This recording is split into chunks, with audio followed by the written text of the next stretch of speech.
ላስ ቬጋስ የኃጢአት ከተማ ስትሰሙት አእምሯችሁ ውስጥ የሚመጣው ምስል ምን ይሆን? ያንጸባረቁ ግዙፍ ሆቴሎች፣ የቁማር ማሽኖች፣ የሚለቁት ደስ የሚል የብልጭታ ድምፅ፣ በቀለማት ያሸበረቁ የኒዮን መብራቶችና በቢሊዮኖች የሚቆጠር ዶላር የሚንቀሳቀስበት የቅንጦት ህይወት።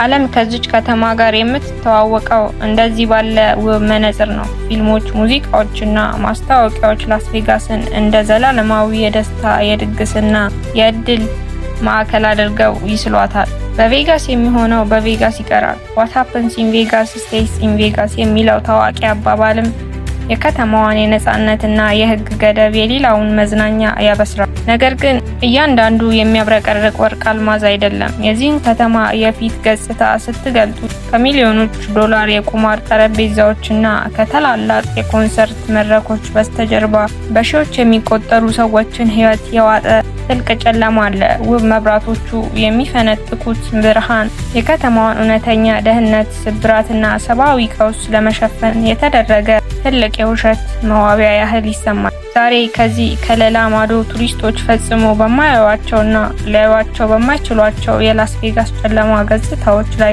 ጥልቅ ጉዞ እናደርጋለን። የከተማዋን ሌላኛው መልክ፣ የሰው ልጆችን እውነተኛና የሰርቫይቫል ትግል ትረዳላችሁ። በምድር ላይ ከሚታዩት እጅግ አስገራሚና አሰቃቂ የኑሮ ሁኔታዎች አንዱ የሚገኘው ከላስ ቬጋስ የቅንጦት ሆቴሎች መሬት በታች ባሉት ግዙፍ የፈሳሽ ማስተላለፊያ ቱቦዎች ውስጥ ነው። ላስ ቬጋስ በበረሃ ውስጥ የተገነባች ከተማ ናት። በዓመት ውስጥ የሚጥለው ዝናብ እጅግ አጭር ቢሆንም በሚጥልበት ጊዜ ግን በኃይለኛ የጎርፍ አውሎ ነፋስ መልክ ይመጣል። ይህንን ውሃ ለማስተላለፍ ከተማዋ ስር በሺዎች የሚቆጠሩ ኪሎ ሜትሮች የሚረዝሙ ግዙፍ የኮንክሪት ቱቦዎች ተዘርግተዋል። ዝናብ በማይኖርበት ጊዜ ግን እነዚህ ጨለማ መተላለፊያዎች ከሺህ በላይ የሚሆኑ አቅመ ደካሞች ቤት አልባዎችና ከህብረተሰቡ የተገለሉ ሰዎች መኖሪያ ቤቶች ሆነዋል። በቀን ውስጥ በከተማው ውስጥ ባለው ከፍተኛ የብርሃን ፀሐይና አስፈሪ ሙቀት ተሰደው ማታ ማታ ወደዚህ መሬት ውስጥ ይወርዳሉ።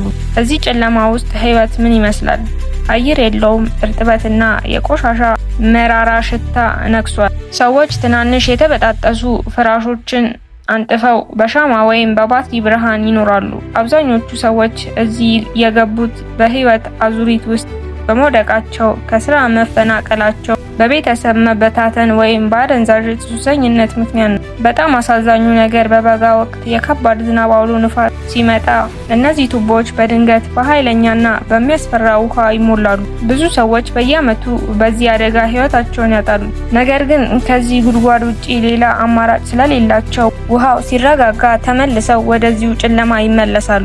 እዚህ ስር የሚኖሩ ሰዎች የራሳቸው ማህበረሰብ አላቸው። አንዳንዶቹ ትናንሽ ጠረጴዛዎችን እና መጽሐፍትን አስቀምጠው ቤተሰብ ለመምሰል ይሞክራሉ። ነገር ግን ከላይ ያለው የቅንጦት ዓለምና ከታች ያለው የአስፈሪ እውነታ ሲነጻጸር የላስ ቬጋስ እውነተኛ ፊት ምን ያህል አሰቃቂ እንደሆነ በግልጽ ይታያል። ላስ ቬጋስ ማለት የሰዎች ህልም የሚወለድባት እና በተመሳሳይ ሰከንድ የሚቀበርባት ከተማ ነው። ወደዚህ የሚመጡ ቱሪስቶች ለመዝናናት አስበው ሊሆን ይችላል። ነገር ግን የቁማር ሱሰኝነት የያዛቸው ብዙዎች ቤታቸውን፣ ንብረታቸውን እና ቤተሰባቸውን ጥለው እዚህ ይቀራሉ። የቁማር ቤቶች ዲዛይን የተደረጉት በአንድ የተወሰነ ሳይንሳዊና ስነ ልቦናዊ መንገድ ነው።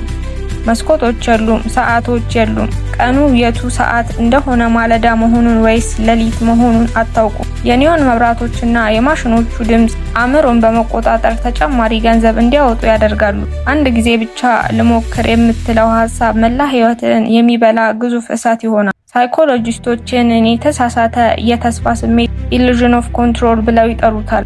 ማሽኑ ትንሽ ገንዘብ ሲመልስል አእምሮ አሁን ልደምቅ ነው ብሎ ያስባል። ነገር ግን በመጨረሻ አሸናፊው ሁልጊዜ ካሲኖ ራሱ ነው። አንዴ ኪሶ ባዶ ሆኖ ሁሉም ነገር ሲያልቅበት ሰውየው ምን ይሆናል?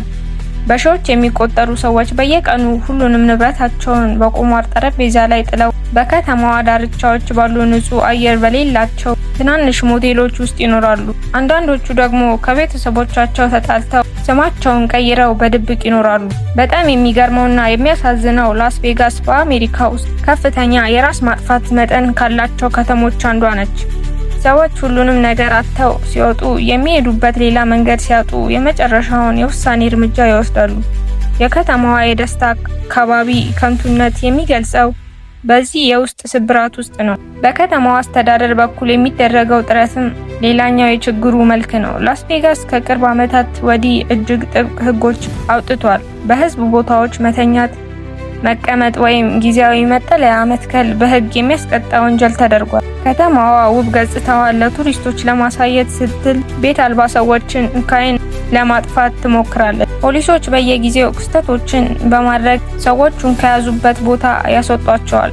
ጥቂት ቀሪ ንብረቶቻቸውን፣ መታወቂያዎቻቸውን ይወስዱባቸዋል። ይህ ማለት ድሆችን ከመርዳት ፋንታ ድሃን እንደ ወንጀል መቁጠር ሆኗል።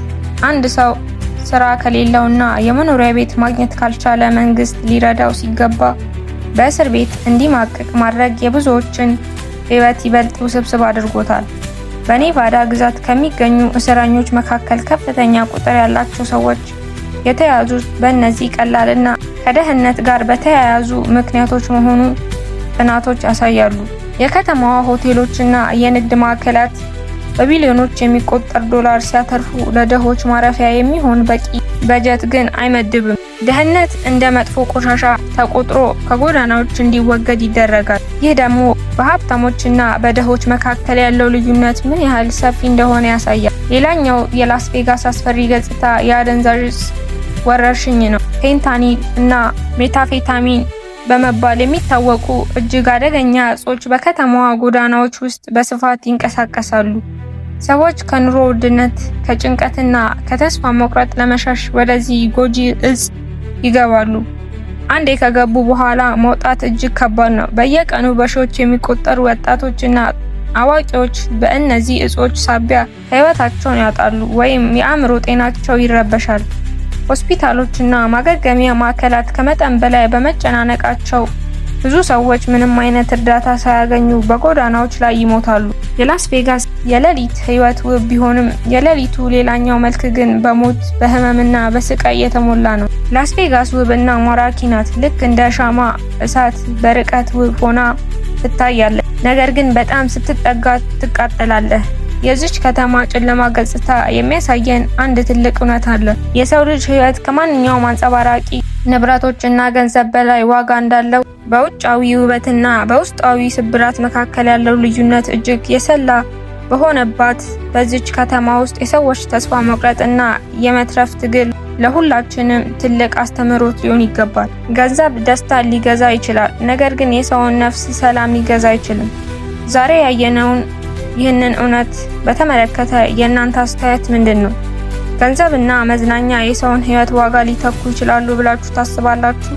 ሀሳባችሁን ከታች ባለው የኮሜንት መስጫ ቦታ ላይ አጋሩን። ቪዲዮውን ከወደዳችሁት ላይክ ማድረግ፣ ለጓደኞቻችሁ ሼር ማድረግና በቀጣይ እንዲህ ያሉ ትልቅ ዶክመንተሪዎች እንዲደርሷችሁ ቻናላችንን ሰብስክራይብ በማድረግ ቤተሰብ ይሁኑ።